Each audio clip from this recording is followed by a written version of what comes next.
Hi, hello. I'm Serena Saint-Sinclair, and welcome to Beneath the Bloom. Beneath the Bloom is a conversation about blossoming.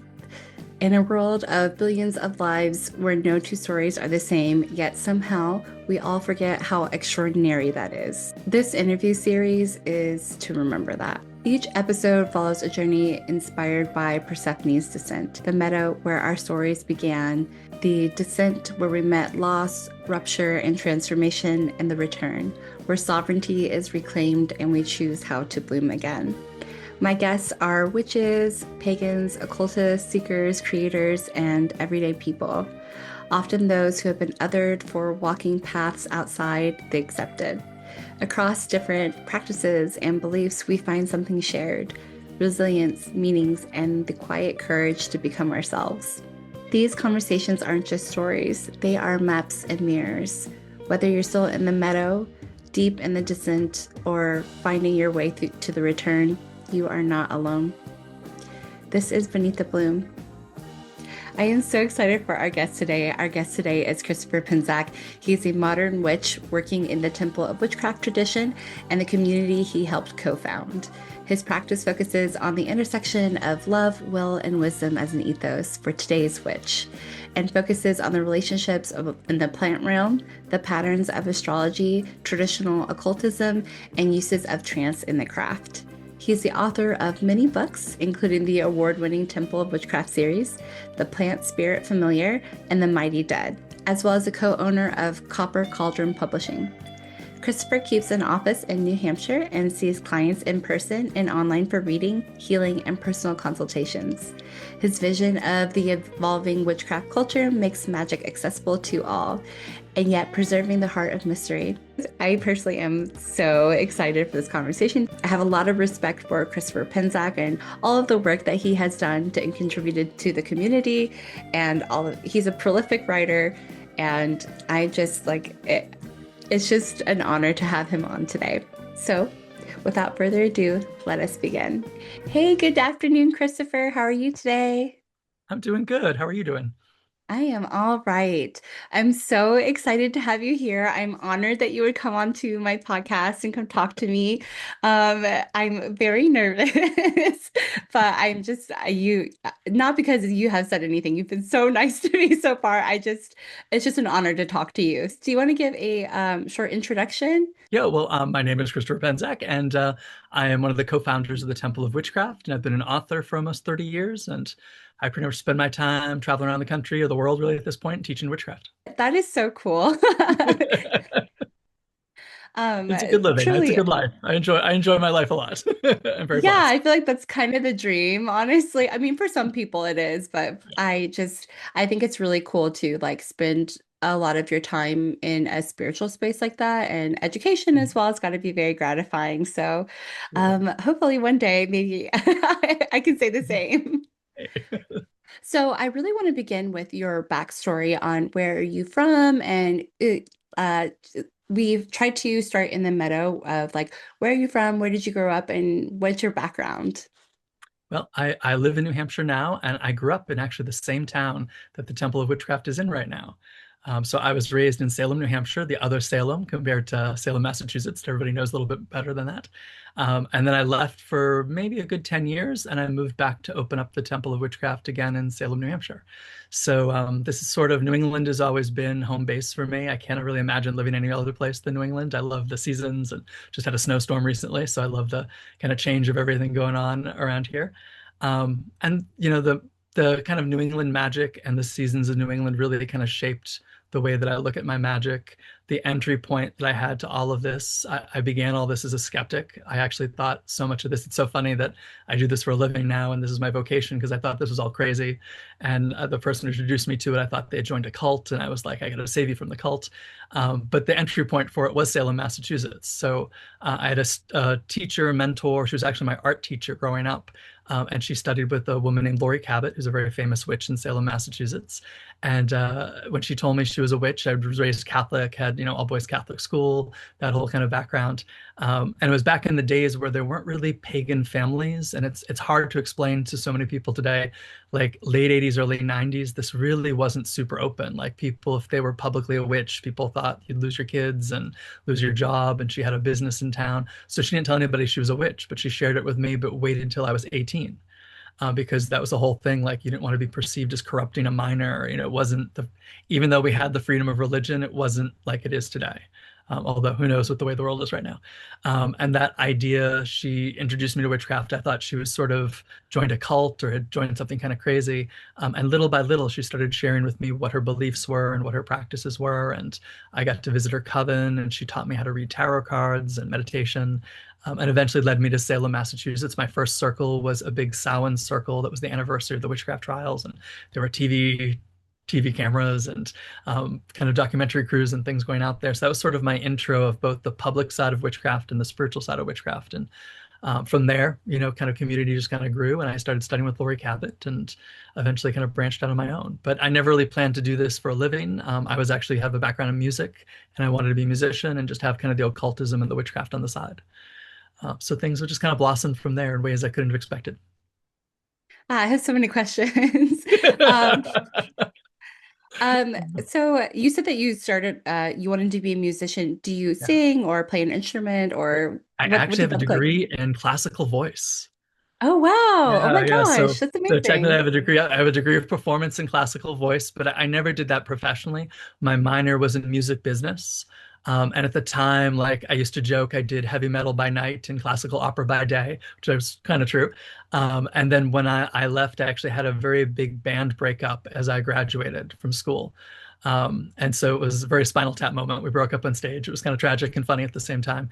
And from that point, I ended up working in the music industry, taking the business side of things. So I worked for a very small record label that had really big distribution called Fort Apache Records. And for about 3.5 years, maybe almost 4 years, I got to meet like rock stars, and I got to see that side of the world. And I got to meet David Bowie and Lenny Kravitz and Natalie Merchant and Wow. Oh my really amazing gosh. people. You know, just meet them. I didn't not hang out with them, but meet them.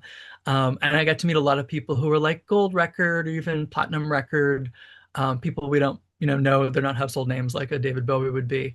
Um, and they were so much more talented than I was. And there are also so many of them, the vast majority of them weren't happy.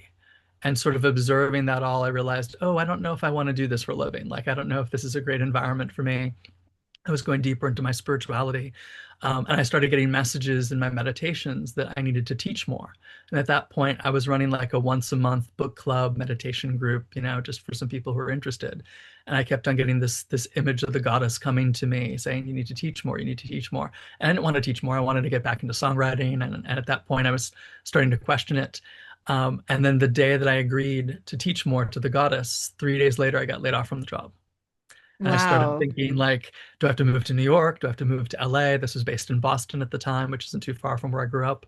And then really just thinking about it, I was like, no, I think this is a sign to make a shift. But I got temporary jobs. All these temporary jobs went kind of crazy. The very last one, I would go to a temporary job. It would last for 3 days, and then they'd fill the spot. And then the very last one, I think, was my eighth or ninth temporary job before I came to it. The place burned down to the ground. And I Oh just my took it as a gosh. sign of like, this is not meant for me. And I put up a flyer. This is how far back we're going before social media. I put up a flyer in the library and the local market for meditation classes with the little tabs to pull off like a, little band. And I had my Hmm. first full class for meditation. And then that sort of led into witchcraft. And I started writing a book. For a little while, I was going to be a radio DJ. And so I was doing the DJing at night. I ended up writing a book during the day. And just as I was going to take over to be a full-time DJ, I was like, I don't want to do this. And ended up submitting my book to Wiser, and it eventually got published, and things kind of took off from there. Wow, that's truly incredible. And so many synchronicities I feel like have lined up for you to get to where you're at. Do you include music in your practice at all? Sound and toning, not a lot of classical music. I think in our seasons, our Sabbath celebrations, we like to have song, we like to have dance. I think that's an important part of bringing community together. I'm Hmm. very big into the occult influences of like the different vowel sounds and how they relate to the elements of the planets, and those are part of my daily devotionals. And I do some mantra work and things like that. I think one of the challenges of modern witchcraft might be kind of cobbling together our own magical language and having our own mantras, although I do a lot of Sanskrit mantras as well. So that part of it is part of my practice, but I feel like all the space that was in my head for music sort of got devoted to witchcraft. So Mhm. I feel like I shunted a lot of my education from that time. I still, strangely, I think I'm a better musician now than I was then, practicing all the time, just because I'm not as nervous about it. I think when I Mhm. was in school, I was very self-conscious, and now it's not my living, so I don't have to be self-conscious about it. Yeah, that's that's definitely how it goes sometimes. Yeah. When did you first like begin to identify as an occultist? Like, is there a moment that you remember? I think the first word that really grabbed me was witch, and it was at the end of Laurie Cabot's Witchcraft 1 training. Up until that point, I was still kind of skeptical, and the process was like, I don't know if any of this is real, to okay, this is real, and she can do it. And then she'd be like, if you follow the training, you'll be able to do what I'm demonstrating. And by the end of it, even going in skeptical but with an open mind, I had these really profound experiences.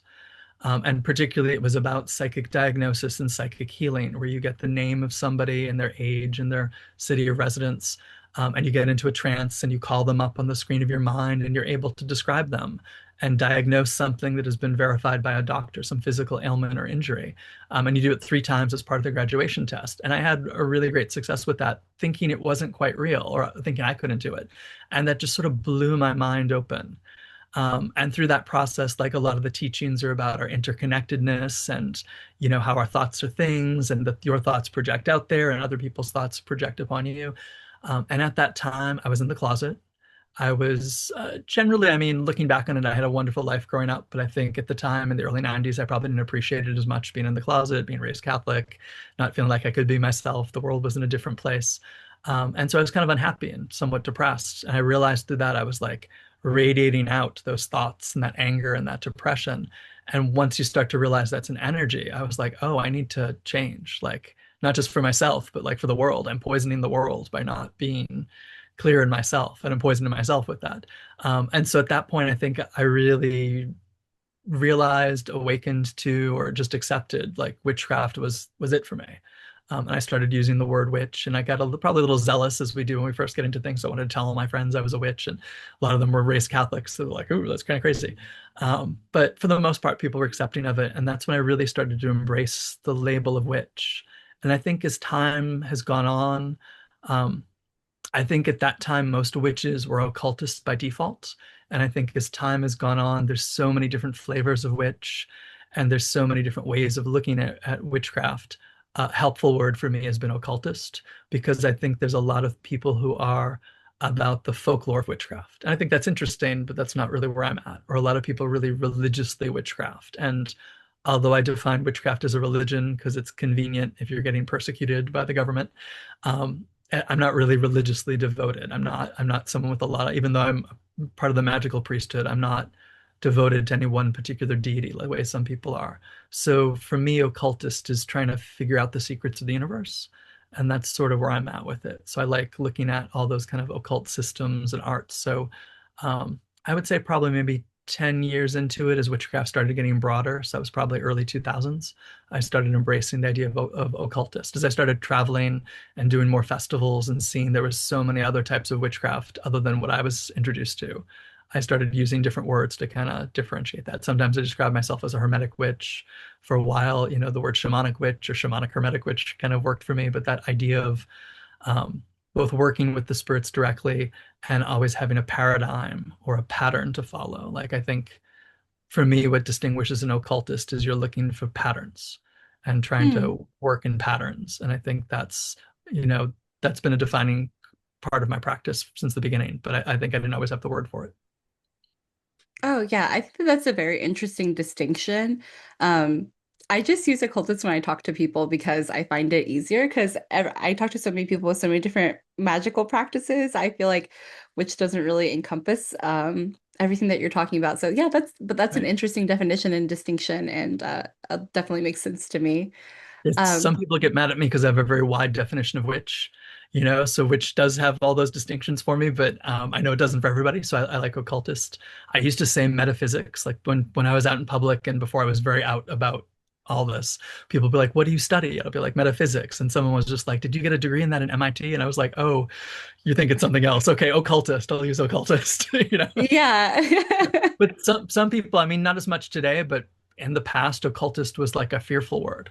And it's interesting as you travel to what words, particularly in more conservative Christian areas, what words will trigger people. Like I realized South, Southwest, and this is going back 20 years, but if you said the word pagan, that was much more scary for them than witch.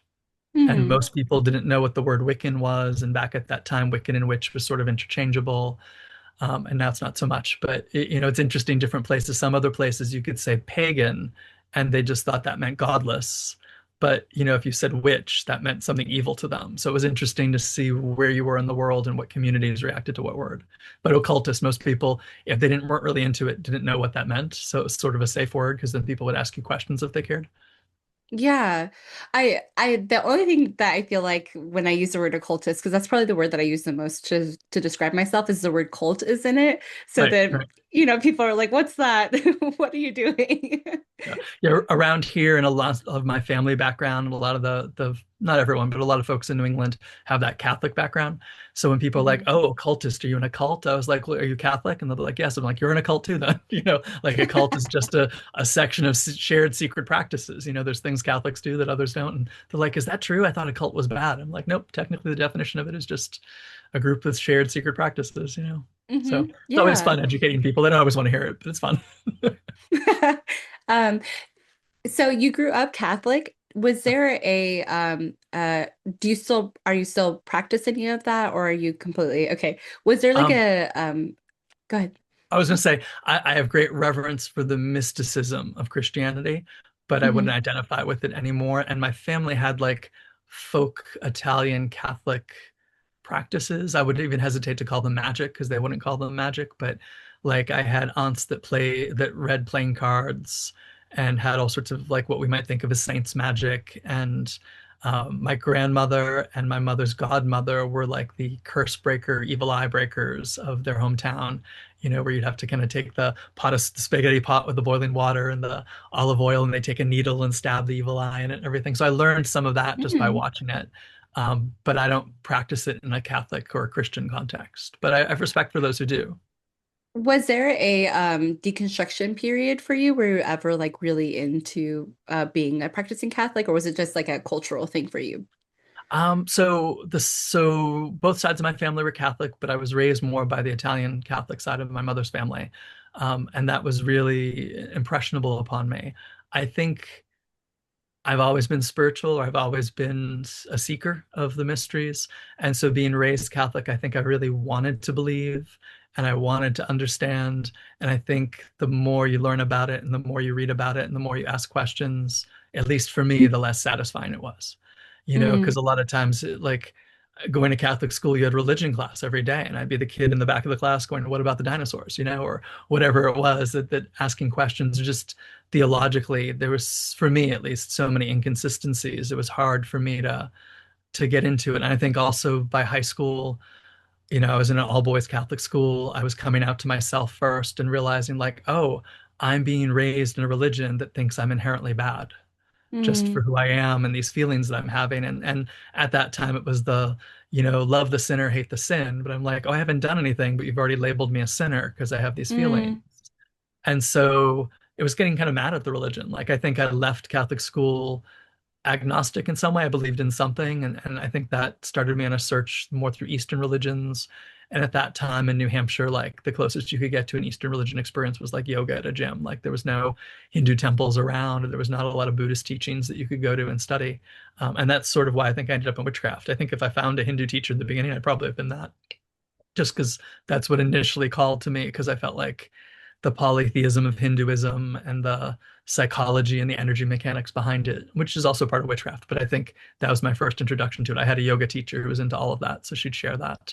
But it still wasn't satisfying. I was still looking for something else. And I guess I found that in witchcraft. My mother actually deconstructed a lot of it, though. Like we had fights growing up because I didn't want to do the sacraments and I didn't want to be raised Catholic anymore. And we sort of made this peace at the end of high school where she's like, just get confirmed for me. And I'd be arguing with my CCD teacher about, like, I don't believe in the devil, so how can I renounce the devil? And then she ended up taking witchcraft classes with me, which is sort of weird. no And I didn't way. find out till 10 years later. So we're into it. Our first coven was her and I and a woman I think of as my spiritual sister, Laura.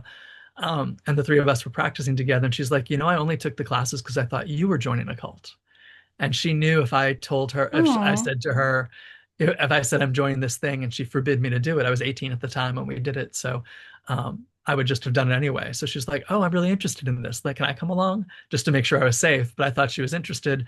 And through that process, she got interested. And so at that time also was the big scandals in the Catholic Church with the child sex abuse cases and things coming out. And she was so disgusted with the way the church handled that, she left Catholicism for witchcraft. But she loved all those folk traditions. So like she rewrote the Catholic evil eye prayer. Instead of Jesus and Mary, she called upon the goddess and God. But she still passed it. The practice of it was it got passed on Christmas Eve. So she still taught me how she did it now on Christmas Eve, even though, Yule would be more important for us. So she kept some of those practices. When her friends thought she was a little crazy and said, why are you studying witchcraft? This is insane. She'd be like, so I get to be a priestess. I'm not confessing my sins to a man. My kitchen is my temple. My backyard is my temple. My food, my garden, and the animals in the forest are sacred. Why would I ever go back to church? And some of her friends are like, oh yeah, tell me more, So I don't think she converted anybody, but not that she'd want to, but I think she opened a lot of people's minds. So I think she deconstructed some of her Catholic upbringing and put it in a modern witchcraft context. Like she was really into Aradia, Gospel of the Witches. She dedicated herself to Diana and Aradia, and really kind of looked at everything through that lens, or at least a lot of it. So that influenced me too, just to see how she worked her magic. I was a little bit different than that, but I don't think she would have defined herself as an occultist, but she was definitely a witch.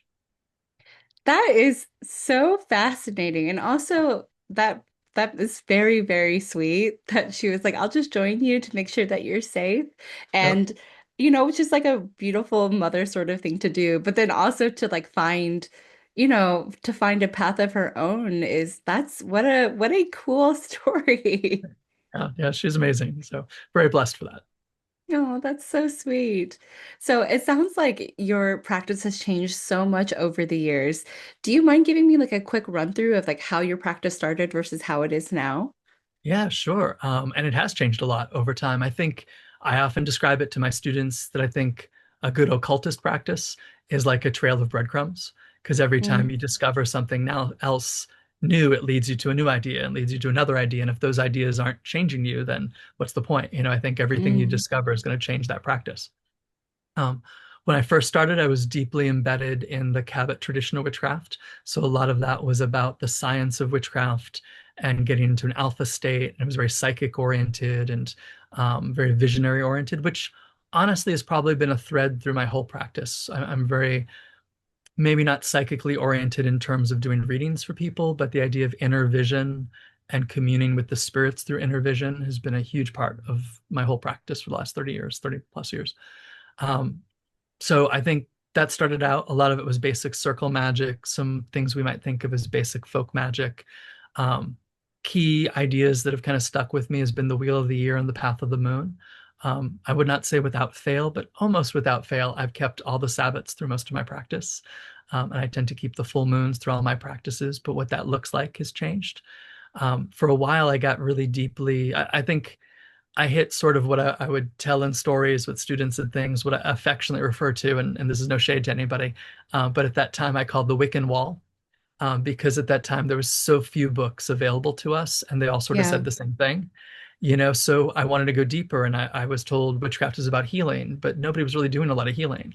So I started getting into herbalism and the green magic and the plant spirit magic and plant spirit shamanism that went along with that. That sort of opened me up to what people have referred to as core shamanism, kind of taking the techniques of ecstatic trance techniques and trying to apply them to your practice. And some of that herbal world led me to flower essences, and the flower essence world and vibrational healing was deeply influenced, although at the time I didn't know the word for it, was influenced by theosophy. And so kind of checking out the work of Madame Blavatsky and Alice Bailey and how that incorporated into concepts of the ascended masters, and really kind of questioning what does that look like for a witch. And I'd start taking classes with people, and they'd be talking about the ascended masters of White Buffalo Calf Woman, or Mother Mary is coming to them, or Saint Germain. And I'd get these really obscure figures that were like priestesses or cunning women that were very witchy. And my teachers at the time were like, oh, don't focus on them. Do an invocation to this ascended master, call on Saint Germain. But I didn't because I'm rebellious as a witch. And so I wanted to be like, who are these spirits speaking to me? And I realized what in witchcraft we've called the mighty dead are somewhat what other traditions might call the saints or the ascended masters. And coming to those experiences really deepened my practice, because then I just started going to the masters, going to the mighty dead and saying, what is our work today? And they would give me a ritual, or they would give me a journey to go on, or they would teach me something. So a lot of the weird things you find in my books that you can't like are not historic are things that I've received from the spirits that I've usually tested out on myself and then test out in other students. And if it seems to work and make sense, I'll share it in a book. Yeah, so part of it was very ecstatic and what people might consider to be very shamanic. The theosophy stuff sort of led me back into the occultism of the Golden Dawn and Aleister Crowley and Thelema, and then kind of going into the grimoire traditions like the Keys of Solomon and the Picatrix. And then for me as an occultist, it's that synthesis. How do you can't practice any one of those things wholly. So what are the parts that work for me? And over time, that sort of evolved into what we call the Temple of Witchcraft. So kind of taking the teachings that I learned and putting them into the book format. And then since the temple community is formed, I'm really trying to create something that's a cohesive communal tradition that is mystical and magical, yet makes sense. Because I think a lot of times, and not that this is a bad thing, but I think a lot of times we pick from different places and the theologies don't always make sense, or the symbol systems don't always match. And it's good if you're just in that moment. But if you look at your whole life as a spell, how do all these different parts work together? Mhm. That's so fascinating. Yeah, so just a little bit about me. I started my like sort of this sort of spiritual practice maybe like 4 years ago. So I'm still very new, and I just find that it's a gateway to so many other things.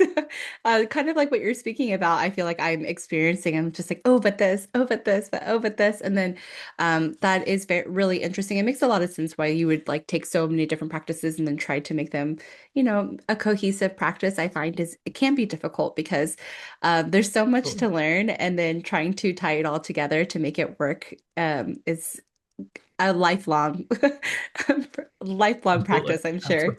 Absolutely. Hmm. And for me, a lot of it too is practicing in community, is wanting to have common language and common symbol systems so then we can build things together too. So I think there's a paradox between on one side, you're the individual kind of pioneering your own path, and the other side, you're working cooperatively and trying to sustain community and build art together and build practices together. So you have to sort of have some shared language, so it's that balance between the two has been a challenge, but definitely a worthwhile thing to strive for. Yeah, I love to study spiral dynamics, and just sort of this idea that like you might be on the individual side, but you'll always come back to community, and then once really kind of getting comfortable in community, you'll have to come back to the individual side, and how it just like continues to grow and evolve. And I think that both are necessary. And but I find that. And I'm interested in your opinion on this, and someone who's been in this space for so long, is how has the internet changed, what you've seen and how the community has changed and grown? Yeah, I have a lot of strong opinions about that. I'll try to narrow it down. I think it depends on the format, honestly, and I think it depends on who's using it and where. I think the level of communication and interconnectivity of witches all across the world has been amazing, and I think our ability to share a lot of information and deep thoughts has been amazing. So I'm very thankful about that and all the relationships and all the learning I've done online. Um, I think also it has that darker side, that particularly with the kind of social media side of the internet, where people try to get things down to little bite-sized pieces. And I think sometimes the bite-sized pieces deceive us into thinking we've learned more than we actually have. And I think it's also interesting to watch sort of trends. I guess I'll for me, it's more of like the kind of TikTok world, and not that it's doesn't have its merits as well, but I find strange trends come out of it that seem wholly disconnected from any occultism in the past. But because people have seen it on TikTok, they will speak about it as if it's the absolute truth, which sort of baffles me at times. So I find like in the last 5 years or so, I'm often having to, if not dispel errors of thought and history, really trying to have conversations with like, okay, if this is what you think, why? Like an example that a lot of us in our mystery school and a lot of teachers have been dealing with is there's been this trend to talk about the full moon being a time for banishing. And in classical occultism, up until the last 5 years, the full moon was always about manifesting. So Hmm. there's reasons behind that and philosophy behind that. So when one of the teachers in our school had a group of students who were more of that TikTok generation, and they couldn't understand doing a spell for manifestation on the full moon because they had learned on social media it was for banishing. And so the teacher was just like, well, explain to me why you think that. And they couldn't. And she's like, well, this is why we think it's for manifesting, and talked about lunar cycles and planting cycles and the astral tides and everything. And they just still had a hard time getting over it because that first exposure was something that they attached to, but didn't always have the philosophy behind.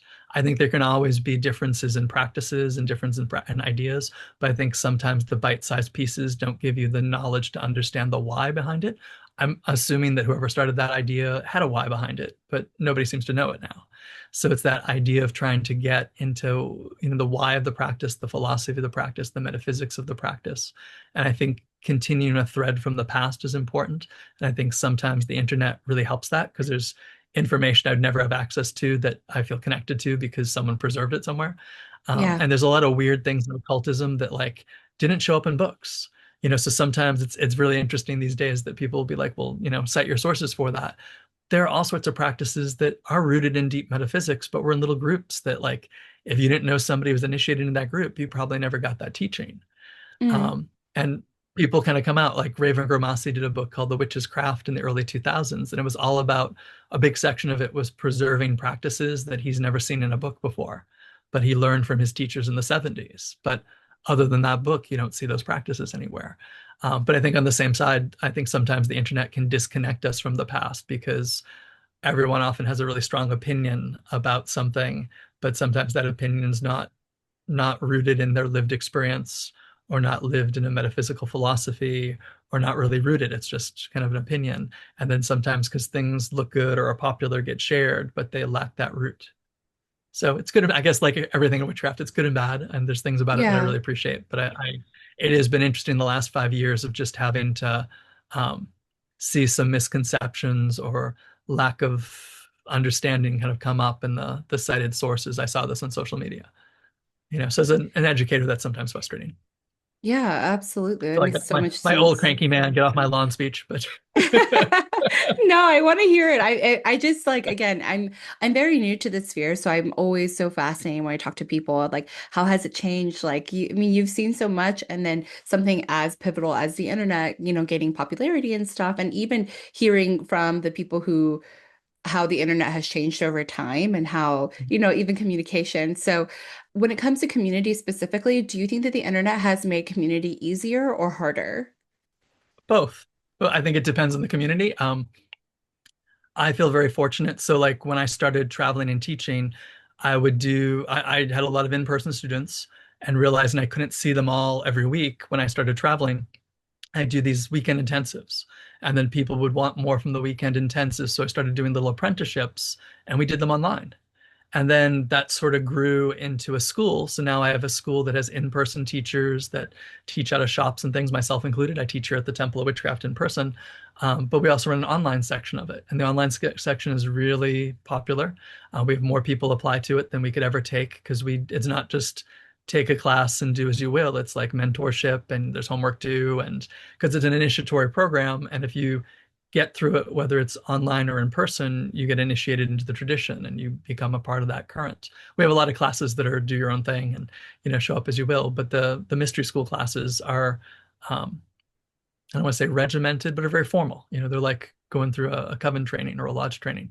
And having them online, having video, first it was audio recordings, now it's video recordings, having the ability to have classrooms and social media spaces where people can share their work and being able to talk to your mentor on video calls and things like that has been super great. So I think that is awesome. I'm super happy about it. I know a lot of my friends who are probably more old guard than I am, are like, you can't teach online. It always has to be in person. And I don't think that's true. I think you can definitely teach. In fact, we're having upcoming, depending on when this airs, we have an online festival coming up for Imbolc. So every year we do kind of a cozy convention online on Zoom called Temple Hearth. And that's sort of the match to our in-person festival that we have outdoors in the woods called Temple Fest in the summertime.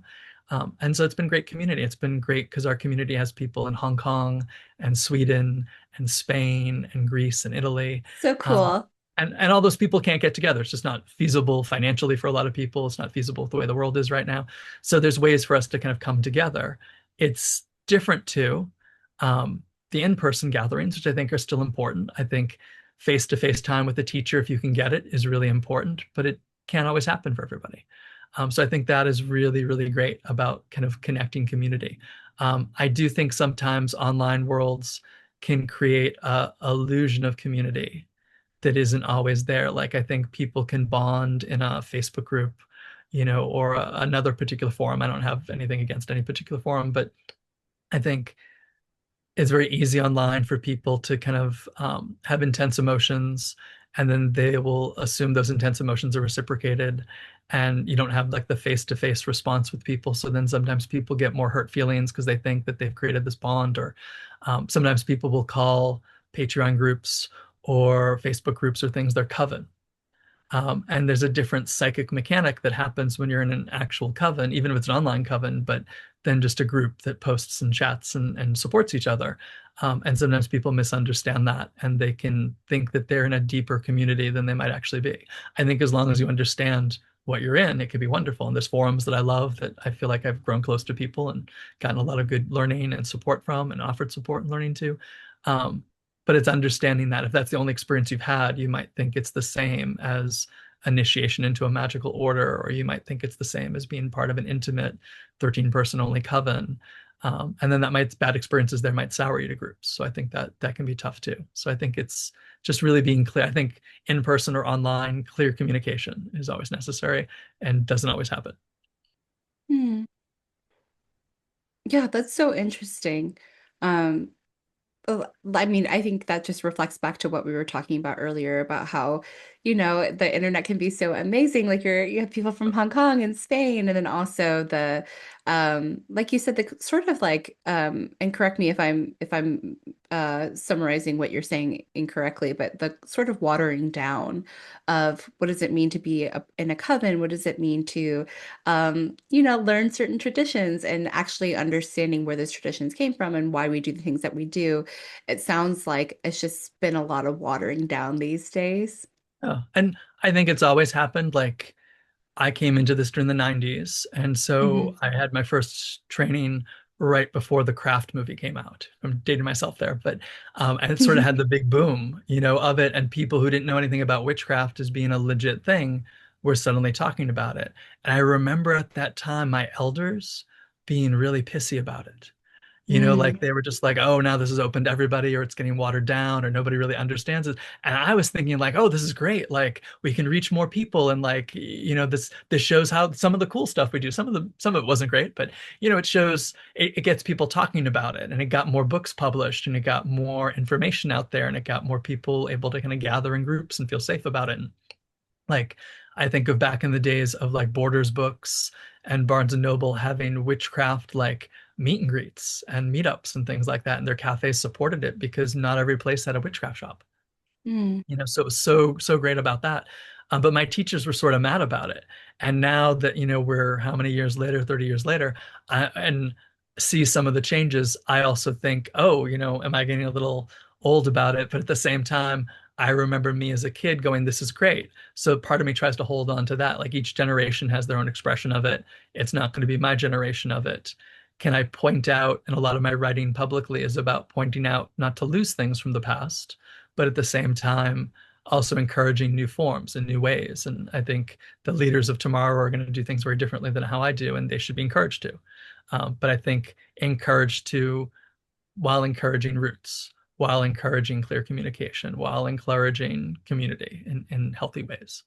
But Mm. yeah, I think it's kind of funny to see that. So I think it's been a lot of people have complained that it's been watered down since the popular publishers in the 90s started publishing all their books, and my elders were like, oh, this is not true witchcraft, but the things that were good stayed, and the things that were not helpful sort of eventually went away, and then new Mhm. things came in, and the good stayed, and the things that were bad kind of hopefully floated away, or went in different directions, because what was bad for me might not be bad for somebody else. But I think it's a process. I think it's that kind of like you were talking about the spirals and community and individuality. I think things get very intense and then things get very popular, and things get very intense and then things get very popular. And when things are popular, they're naturally going to be more open and soft and sometimes watered down. But I think that brings in people, and then the people who are really serious about it stay and get intense, and we get new stuff, and then the cycle starts over again. That's so fascinating. Moving into sort of the descent part of the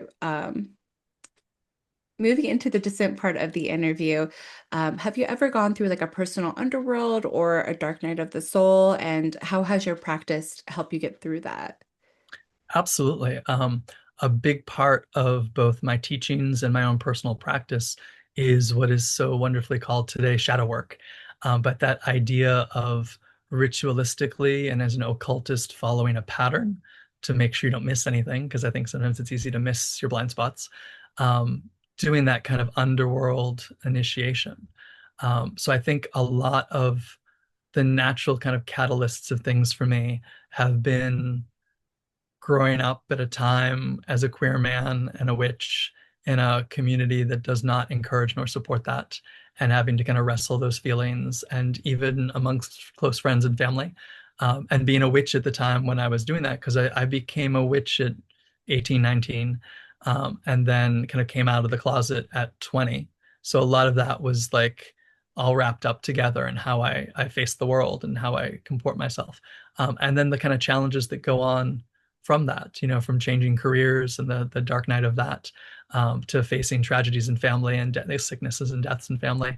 But I think a lot of it is always framed in that kind of metaphysical view. I think one of the most profound initiatory experiences I had after that healing experience with Laurie Cabot, was that search, kind of getting into the non-witchcraft magic, getting into the herbalism and shamanism and getting into theosophy and things like that, was feeling like you were leaving something that was really important, and that mourning period that goes through it, and the profound experiences that I had there, but also finding those new age communities were really not super welcoming to witches and not super welcoming to queer people, which seems kind of funny these days, but they weren't at the time. And having to kind of struggle in those spaces, and then just having to separate myself from some of those spaces to take the teachings that worked, but separate myself from those toxic expressions of community. So I think all of those things kind of played into facing your angers and fears and work. So the way I tend to teach shadow work is there's a first manifestation of sort of congealing it all together to face it as a whole. And then subsequent practices is sort of like dissecting the pieces and understanding each little nuance of it. Yeah, and that's been a huge part. Underworld practices, huge part. Dark goddess practices, huge part of my work.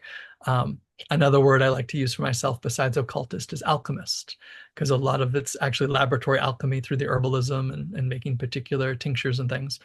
But that idea of turning lead into gold, of having to face your shames, of having to face your anger. For me, it was anger.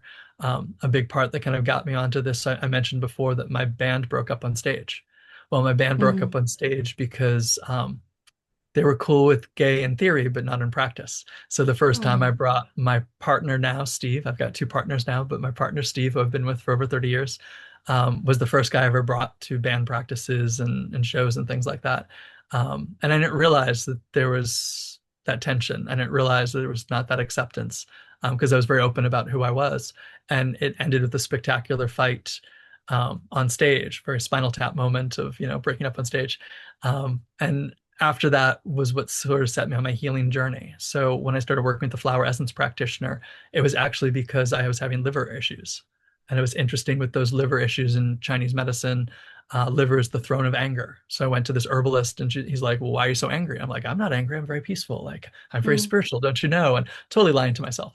And so all the herbs he gave me were essences of plants that are for the liver. And it was to help me get in touch with my anger, which I didn't understand at the time, because healing and occultism wasn't as entwined as it is today. Like, those were sort of separate paths, or complementary, but not every witch was on a healing path in the way that we talk about it today. And within less than a week of being on these essences, I was actually volunteering at a local HIV clinic. And I was actually doing Reiki and healing in that clinic. But what they really wanted were drivers to take people to their appointments, but they didn't tell people that. So they ended up hiring me thinking they could change my service into being a driver rather than what I was hired for. Which, if they asked me clearly, I probably would have been okay with it. But it was sort of felt like I was being scammed at that moment and being taken advantage of. And I lost my mind on my supervisor, like to a level of anger that was not in character for me outwardly, and shocked myself. And I went back to the healer. I was like, I thought these weren't supposed to make me angry anymore. They're like, nope, it was supposed to get you in touch with your anger. First step done, you're in touch with your anger. Now let's talk about why you're so angry. And it was that process of kind of unfolding while working with the dark goddess, the Morgan, while working with, the ancestors of the witches, while kind of following a pattern of descent into the underworld. And all those things kind of supported the process of examining that anger. And underneath that was fear. And under the fears were some shames. And, where was that all coming from? And getting to a place of more fully accepting myself. But that was all done with herbalism and with counseling in the context of witchcraft for me. So that's all been part and parcel of that underworld training led into gold transformation. I don't know if I told you this, but I'm actually getting my master's of traditional Chinese medicine. Oh, wow. Um, Okay. I didn't know that. yeah, so Awesome. yeah, I love to hear you talk about it. I haven't really talked about it much on my channel, but it's very intertwined, I think, with a lot of practices and Cool. will really help you figure out yourself. So yeah, I'm glad to hear you talking about it because I don't find that a lot of people are um use that methodology, although I feel like recently it's been kind of getting a little bit more popularity. What you said, just like working with essences, did that lead you to traditional Chinese medicine, or how did you end up working within that? So the essence practitioner at the time was the one to reference it. And Hmm. I've definitely gone for acupuncture, and there's a system of energy healing that's fairly popular in this area called Tongren, which is based Hmm. on traditional Chinese medicine. So I've gone for those sessions as well. I'm more of a Western herbalist, but the way American herbalism is today, it's a mixture of European, Greek medicine. It's a mixture of Chinese herbs, bringing in that idea of and one might think in some levels it's two different systems, which technically it is, but I think a lot of Western herbalists will talk about five element theory from a Chinese perspective when they're talking about Chinese herbs and bringing it to the Hmm. practices, but they'll talk about four element Greek stuff when they're talking about European herbs. And here in New England, there's a big component of, because a lot of our indigenous herbs are from a Native American tradition, from an Abenaki tradition. So they'll talk about the herbs here from that context that doesn't really have an elemental theory. So my herbal training as a practicing herbalist was sort of a hodgepodge of a lot of different things. So we'd have speakers come in, talk about traditional Chinese medicine, but we'd have some talk about Ayurveda. We'd have some talk about Western, and as an alchemist, I think I went more towards the Greek medicine just because those were the symbols I was familiar with. So in my practice, there's a little bit as an occultist, all these patterns kind of coming together. We should have a chat at some point off interview about reconciling Western and Chinese medicine because I think so much of it's complementary, but I don't know enough about Chinese medicine to have clearly strong opinions about things. So I'd be curious of your take on things. Yeah, I would love to talk to you about that. But so getting back to talking about you, um, so as someone who has like had this long spiritual path, and I'm sure that your practice has ebbs and flows as always. What does spiritual burnout look like for you, and how do you recover? Hmm. I think as the years have gone by, my way of handling spiritual burnout has been giving myself permission to rest, both Mhm. rest from a practice and just rest in general. I think we live in a society that doesn't encourage rest, and I'm a pretty type A personality who likes to accomplish things, so I don't always give myself permission to rest. Um, so I do that being in mind. This might sound totally contradictory to what I just said, but I think I try to do something every day, but I don't try to beat myself up on what that is. I try to go to the altar every day. I try to just light my lamp. If that's all I get accomplished, then I feel like I'm still in tune, but I don't beat myself up for not meditating for 3 hours. But I think trying to keep that thread of practice has been very important for me. I think for me, the burnout side of it in my spirituality is more in the pastoral care. I think sometimes, particularly in the last 10 years or so, has been compassion fatigue. There's so much of caretaking of community, and witchcraft communities don't have the same resources as other religious communities. So it's that idea that, excuse me, we've got to find those spaces of care in between our day jobs and in between our practices and in between all the other things that we're doing just to kind of survive. And I think that is where the kind of burnout comes from. I think there's a big physical component to any type of burnout, whether it's job related, spiritual related, or pastoral care related. I think that's adrenal fatigue. So I think understanding as I get older in my practice, relating things back to the body, because sometimes we think of burnout as just a psychological thing. But I think if you describe yourself in burnout, you probably are in adrenal fatigue. Your adrenal glands are pretty sapped. Your immune system might be pretty low. So I think part of that care is, how do I nourish the adrenal glands? So for me, like, you'll probably appreciate this the most with the Chinese background. But the idea of schizandra berry is one of my favorite herbs to work with, because it's got the 5 tastes to it, and it just really supports the adrenal glands. Siberian ginseng has been a huge one, but even just things like licorice have been great supports working with an herbalist if you don't, have that background. Doing things of just taking vitamins and eating better and things like that are part of that getting out of burnout, but also giving yourself permission. I'm a Taurus sun sign, so I like my snacking during the winter time. I don't worry about diet. I don't worry about working out. Like, I'll try to do all those things, but if I do not reach a level of perfection or expectation that I have, it's the winter time, and this is the time to rest, and this is the time to kind of gather yourself and treat yourself and things like that. So it's about even keeping that discipline, also being gentle with yourself, that balance between the two. That's, again, that spiral. I think the idea of, kind of the expansion and contraction of having both those sides and giving yourself permission to swing to both those sides. Balance isn't always just staying in the middle, but part of it is swinging out to one side and swinging to the back and kind of finding a harmony in that. It's not just one thing. Yeah, I think that the conversation about rest is so incredibly important, especially because, I mean, living in the US, and I also live in the US, like, Yeah. it's just productivity, productivity, productivity is constantly this, where we find a lot of our value in. And this idea that, like, if we're not producing, if we're not doing something, then it affects our value as like a human being. Right. I really think that that's what it boils down to, is we feel worthless if we're not doing something. And this permission to rest, this permission to be like, hey, where are we? Come back into your body. Stop like spending so much time in your head trying to think of the next thing to do and how are we actually feeling. I feel like maybe so many people wouldn't crash and burn the way that we do, but I also feel like the system is set up for that. So Absolutely. um I I think I I think it's an act of rebellion just to take time for yourself. well, absolutely, absolutely. I like that. The more that I talk to you, the more I see this like rebellious streak in you, but it's like, but your rebellion is like, I'm gonna take care of myself, Exactly. like it's It is kind of ironic, and for people who study with me, particularly in the online school, we have this very um, formal school. So people think it is very formal, because that's the only way you can organize 100, 150 students at a time. And so my family are big Dungeons and Dragons nerds, and I say that with great love. And so people will say I present as very lawful good, but I'm actually very chaotic good. I will set up the structures for you if you want to use them, but my own way is kind of rebellious.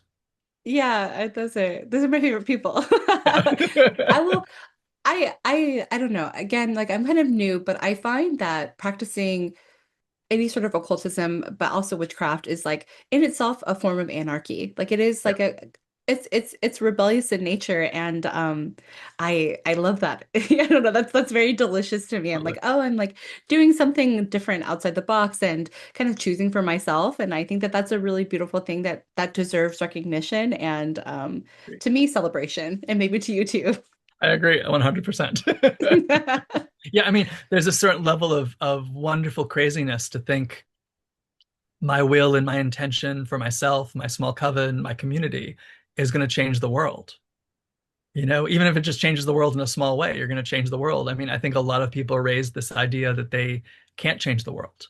So I think even just embracing magic, whatever word you want to use for being a magical practitioner, I think it's such a wonderful empowerment, because you realize, oh, I can change the world, but also have to realize the world is also changing me. So how am I interacting with that? It's a reciprocal relationship. But I think there's just such an audacity to it, which I think is wonderful. Like, I think everyone should have that audacity. I think everyone does change the world, but I'm sometimes sad to think how many people don't realize it or don't embrace it. So I think why I love teaching magic and witchcraft is that idea that everyone can embrace their magical nature, whatever that might be. There was a saying from a fairly controversial author named Florida Donner, but she had a saying that I quote often, so I like to give her credit for it. There's a little witch in everyone, and I think there's an aspect you can even just say there's a little magic in everyone, but I think everyone has the potential to turn the wheel and to make change and to speak their truth and manifest it and alter fate. But I think you've got to embrace that. So I think learning magic in whatever style you're learning is learning to embrace that. Oh, that was beautifully said. Thank you. I love that. I also think that just a personal lesson that I have struggled with, and I feel like I'm figuring out now over the past few years is a lot of times when I think we think about changing the world, it feels very external. Like I need to go and do something, which is incredibly important. Don't get me wrong. Helping out community, helping where you can, volunteering is so important. However, I think that the transformation within can be such a huge effect on how you treat others and how you show up in the world. And in that, it's kind of like putting on your oxygen mask before you help others. Like, I think that for me, I was always raised like external, like we need to go help people. And I've been learning the lesson of like taking care of myself and focusing on my own spiritual path actually changes me as an individual and therefore creates a huge ripple effect in how I show up and how I help others and the things that I can do. Yep. I agree with that wholeheartedly. I've been thinking a lot about lately in the current state of the world, um, that kind of match between clear intention and clear outcome. I think sometimes we can have an internal intention to change things and it never ripples out to the outer world. I think sometimes we can have a bad intent and have a good outcome. And I think sometimes we can have a good intent and have a bad outcome. I Mhm. think we often talk about intention being the most important thing, but I know a lot of people have really great intentions who do horrible things. They don't think they're doing horrible things, or their intention in the end wasn't to do something horrible, but they didn't think of everything that was involved, or they didn't communicate it clearly or anything. And I know some people who have really selfish motivations, but in the outer world, they've done something really good. But I think there's great power when you can align a clear, consistent intention with the clear, effective, good outcome. But that requires you operating both in the inner and the outer world. And I think, like the early spells that I learned, you can do a love spell, but then you have to be able to go out and be willing to meet people. Or you can do a good job spell and you have to go out and put your resume out there and do interviews and everything. There always has to be that real world follow up for your intention. And sometimes you'll do spells and realize it happened immediately without you having to follow up at all, which is always amazing when that happens. But there's got to be a synchronicity, or a synchronization really between the inner and the outer for it. I think the more you become an experienced practitioner, the more you're able to operate on both those levels simultaneously. But I think that's why it takes a good practice, and that's why it takes to be really introspective and to know yourself and to work on all those levels. I had a friend, a Gardnerian high priest, who talked about how the gods are just as willing to use your flaws to get things done as they are willing to use your assets and your strengths. And at the time when he told me that, I super disagreed with it and I got really upset. And I was like, no, the gods want you to be good and everything.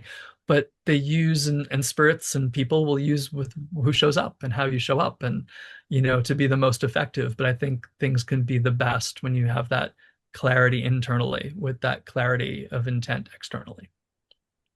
And that's hard. That requires you knowing yourself on a lot of different levels and taking action when things are hard. Yeah, I feel like there's so much wisdom in what you said. I feel like I need to like sit on that a little bit. That's really interesting and such a very wise point. I like that. Um, so talking, I want to kind of talk a little bit more about you were dealing with anger.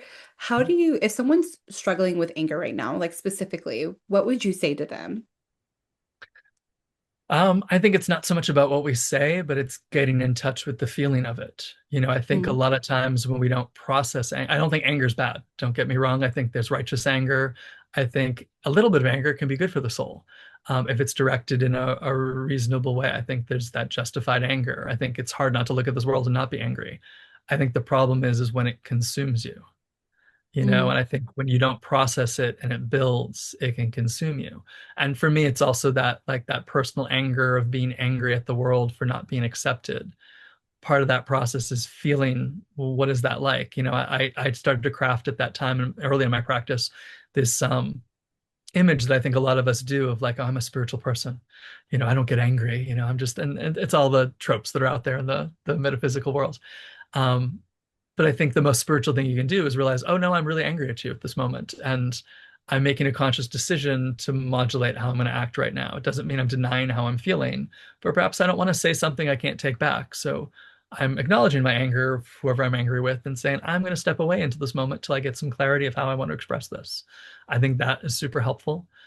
I do think just if that person experiencing anger as a witch is in the magical world, I think looking things that are magical are very helpful in terms of healing. So I would look at whether it be flower essences, plant spirit medicine, herbal magic, herbalism, dandelion, milk thistle, yellow dock, all these things that affect the liver because they do help you process the anger. The anger can get stuck there. I would really be looking at what are the spells. So in Western magic, the liver is ruled by Jupiter. So Jupiter's that higher heart and forgiveness. And, what is the Jupiterian magic that might be connected with? What are the crystals of Jupiter? What are the stones of Jupiter? What are the metal is tin? What are the herbs of Jupiter? And kind of invoking that to process it. But I think sometimes when we're magical and we're having difficulties, we're looking for the thing to cure it. And it's not a binary state of like, yep, I'm bad, now I'm good. I'm angry, I'm not angry. I mean, we have moments of that, but I think it's the process of digesting it. I think if you've got anger issues, you're going to be digesting anger for the rest of your life because all of us digest anger. All of us digest all of our emotions, at some point. I think it's, am I willing to let this pass through me? Am I willing to acknowledge it? Am I willing to work with it? I think sometimes our emotions are like spirits. Am I going to find the validity in these spirits that are difficult and commune with them and communicate with them and really ask, well, why are you angry? From a Western perspective, there's like Goetia rituals of summoning demons into the triangle. In Tibetan traditions, there's things called like the Chode rite, and people have kind of psychologized it in a modern way of like you have an empty chair and you summon the spirit of the thing that you're angry with or is unresolved, and it appears like a demon to you in your vision, and you dialogue with it and you try to understand, where is this coming from and what do you want? How can I give you compassion? How can I support you? Yeah, like So I think internal there's a lot of family systems. techniques. Yeah. Yeah, internal family systems, I think, is another kind of psychological, or at least I think it's actually a very magical system, but I think it's given the language of psychology so people who are not versed in witchcraft or magic can work with that. But I learned it more. I learned it more through the Tibetan stuff initially, and then I saw it had parallels in Western occultism. But I know most of my clients, I'm not going to get them to set up a triangle and have a sword and trace a circle out with Hebrew on it and do all those things. So what are the ways those systems can be adapted but still have results? So I think internal family systems is amazing. We've got a lot of priestesses and priests in the temple that work with that. I have a psychology background. So I think that however you do with it, processing it, I think is the most important part. Because I think there's no one quick fix to anger. There's no one quick fix to fear. There's no one quick fix to fame. I think it's the processing of it and embracing the process. Because I think um, I am not a particularly angry person anymore, I don't think. But I'm pretty in touch with it. So when I get angry now, I recognize, oh, this is anger. And how do I want to express it right now? And what is the most effective way? I have a very good friend who's a tantric Buddhist, and she always talks about, well, how is the most effective way? It's not about being good or bad or being right or wrong, but was I effective in this moment? Did I convey what I needed to convey the most effectively that I could in that moment? And then realizing 5 years from now, or even 5 days from now, I might be more effective. But in this moment, did I do the best job that I could getting this across? Then that's good. You did all you could.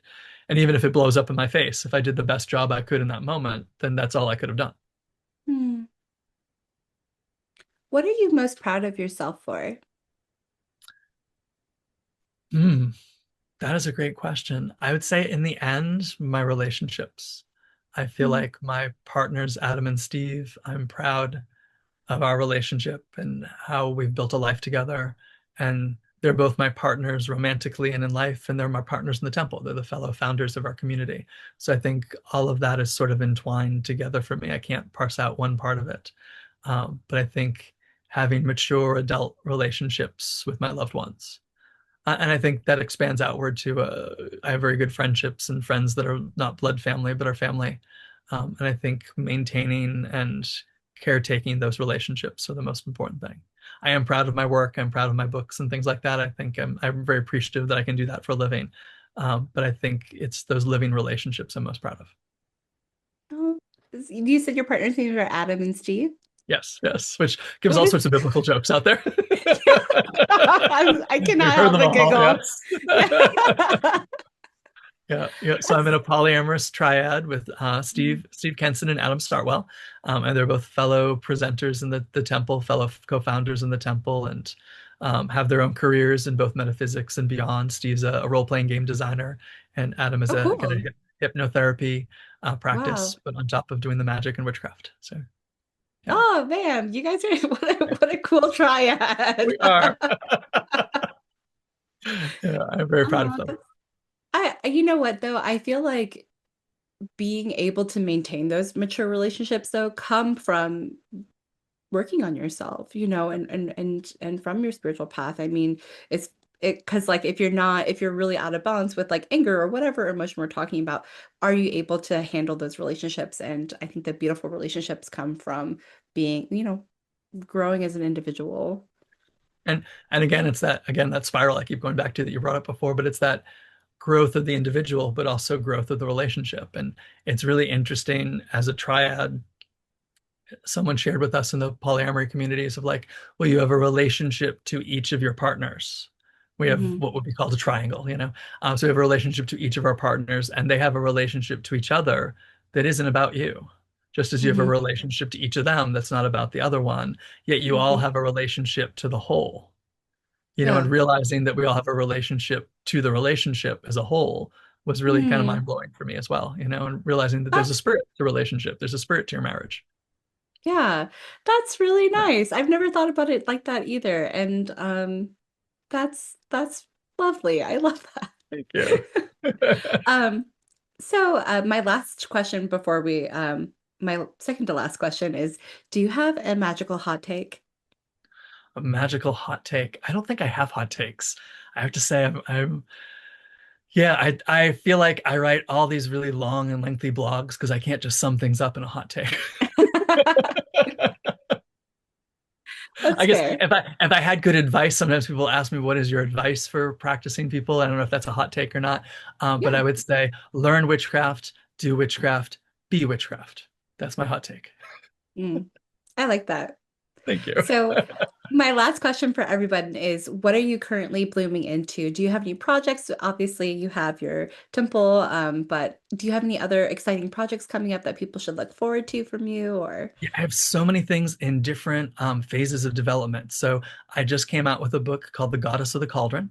So I'm very excited that came out just before Yule. So I'm still kind of promoting that and teaching. I'm doing a lot of workshops this year on that book. So that's fun. It's about, I would say it's about the goddess Caradwyn, but it's also about the alchemy of the cauldron and a lot of the healing work. It actually gets deeply into herbalism and homeopathy as well. So I'm very excited about that. I've got kind of in production a book on our retreat from Scotland called Way of the Blade. And it's actually a Wow. transcript of all the teachings we did in Scotland a few years back. And just kind of the magic and the idea of kind of standing up as a spiritual warrior, which I think is important in these times, and the idea of the sword as the sword of truth and really holding the virtue of truth in times when we're surrounded by untruth. So that's in layout right now. So I'm excited for that to be coming out hopefully in the next couple months. And then I'm actually working on a new book in the writing phase of it that's on rites of passage. So it's about everything from trying to conceive to have a child to things like coming of age and hand fastings and initiations and end of life kind of stuff and funerary rites and things like that, all from the context of our Temple of Witchcraft community. But like everything I do, it's always going to have a mystical side of it too. So it's not just like, here are the rituals to do. It's like, what is the journey and what's the astrology and what are the patterns that are going on as an occultist? What are the patterns that we're experiencing as we age? And how do we use that both as ministers to help facilitate other people, And then as people living life, how do we look at these sections of life and how do we face them from a magical perspective? So So yeah, those are the things you're I'm always working on writing something. something. Yeah. Yeah, I always have some type of book going or some type of book in production. So I've taken a little bit of break from the writing over January. January has been my time to kind of rest and relax and read romance novels, and Yeah. now I'm And getting watch back into Heated the writing. Rivalry. Yeah. Exactly. Exactly. Although obsessed. Me too. Yeah, Very, me too. very, very excited that the seventh book is coming out. I have one extra question for you. Sorry. So I know that you were working in music and then you're also an educator. When did writing show up for you? And have you always wanted to be a writer, or was that sort of a surprise for you? Or That's a great question. And I always enjoyed writing and I always enjoyed literature. And I was sort of in Catholic school, I was in like the honors program for English and literature and things like that. So I always enjoyed that aspect. Although, ironically, in my senior year, I was told by my writing teacher that I wouldn't pass the writing exam and not to have any hopes to be a writer, which I thought was sort of funny. And when I look back on that's everything, hilarious. at that time, the advanced placement tests were scaled 1 through 5, 5 being the highest. And by the end of the year, I got a 5. So, haha. But yeah, I was not encouraged to be a writer. I was actually very encouraged in school to be a scientist. I almost became a chemist, believe it or not. My Oh, last year, really? I had all the credits to be a first year chem major, and that was sort of the deal I made with my parents. They were monumentally helpful with school, and I left school without any school debt. But they said you need to pick a school that has both a music program and a chemistry program, which the University of Massachusetts did. So I was able to do that. But I never went for the chemistry part of it. So it's interesting how teachers in school try to push you in different directions. But the writing Hmm. part of it, so I get in the music industry. I'm not really in officially a coven. I'm sort of a guest frequently to my teacher's coven, and I'm trying to practice in Boston. So all my work is in Boston. The hours are like our office day was 7 to 10, or 10 to 7 during the day. Then we'd have all these shows, and I'm missing the full moon. I'm missing the Sabbath. So I'm trying to figure out like, how am I practicing as a witch while I'm living in the city trying to have a career? And I would do things on my break, and I would do things in the hours between closing office and show times and meeting bands and things. And that became a notebook of all these kind of techniques. And Laurie Cabot and my first teachers were very much about journaling down everything you experience, which is why I encourage that. And so finally, I had this notebook of all these kind of urban magic techniques and experiences. And that became, it wasn't my first book, but it became, or first book I wrote was never published, but it became my first published book, City Magic. And so a lot of the writing just came out of journaling my magical experiences and writing things down and trying to kind of keep lore and information and research together in a cohesive way. Um, yeah, so I was doing that as the music career was sort of ending. And then when I was training to be a DJ, I was actually writing during the day just because I was having fun with it. And then when I sort of realized with the teaching, the textbooks that I'm most well known for are the Temple of Witchcraft books. And those started out like little notes for the classes. And then as I taught the class, I'd add a little bit more and then add a little bit more. And my first students are like, oh, do you remember the binders? I had these binders that I would give all the students because there weren't books to it. And those binders became books. Someone suggested to me I should turn those into books so everybody could benefit from it.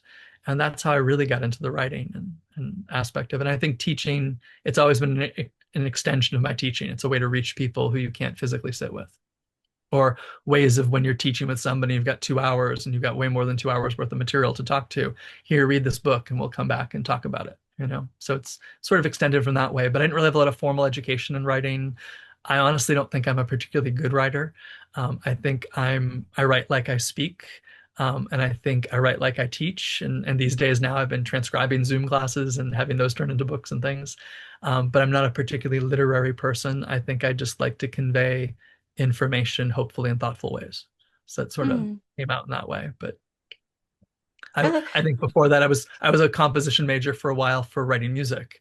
And I realized like, and I had a teacher at that time who was probably my mentor in music that was the best, Professor Olavis. And Professor Olavis would say, every day get notes on paper. If you're going to be a hmm. composer, every day get notes on paper. And when I started writing, I sort of took that advice and said, every day try to get words on paper or words on the screen. So some days it's just a sentence, some days it's, pages. but I write so much because every day I try to write a little bit of something, no matter what. Don't always succeed, but I try. I think it's interesting you don't think that you're a good writer. That's not what I expected you Well, to say.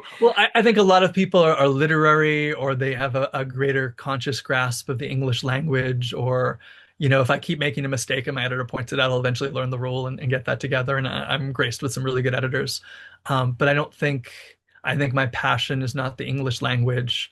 My passion is not sentence construction, or, I don't know if I could be a fiction writer, in the sense I don't paint a picture of, I know for me, I'm a much better witch than I was ever a musician. I'm a much better witch than I ever was or ever am as a writer. I know a lot of my art flows from how I create ritual, and the sensing of the energy and the speaking in the moment. I think I'm a really good ritualist. Like, I will say that, because I've been doing it for years, and I feel like I'm pretty experienced in making things happen and holding a space and conveying a pattern that allows people to have deep experiences. And I think everything else is an extension of that, but I know I'm not as versed as musicians who can pull apart chord constructions and relate how this was made, or people who are very literary minded and can pull apart this paragraph and say, this is how I led you to this feeling at the end of the paragraph, or this idea of Mhm. it. I'm not consciously thinking about any of that, or I'm not even unconsciously thinking about any of that. I'm just like, how would I convey this as a teacher? Let me write that Yeah. down. Yeah. Interesting. Yeah. I mean, I guess you could look at it through that way, but you're an educator. So ultimately, I think clear communication is what Yeah. is your main goal, other than like evoking emotion through something poetic, is, which is cool and Yeah. amazing, but it's like not really what you're going for. So, but anyways, that's Yeah. so interesting. That's again not what I expected you to say. Thank you so much for your time. Thanks for And having me. thank you for coming on. I'm so honored to have you here and to be speaking with you. And I look forward to looking into your temple more. Yeah, it was wonderful to be here. Thank you so much for having me. If you enjoyed this conversation today and would like to see more of the conversations that I have with all these incredible people within our community, please feel free to subscribe. If you are already subscribed, thank you so much for your support. Liking, commenting, sharing, make a sacrifice to the algorithm gods. It really helps keep my work flowing. And as always, may your path be sacred, your shadow sovereign, and may you always bloom wildly. I'll see you next time.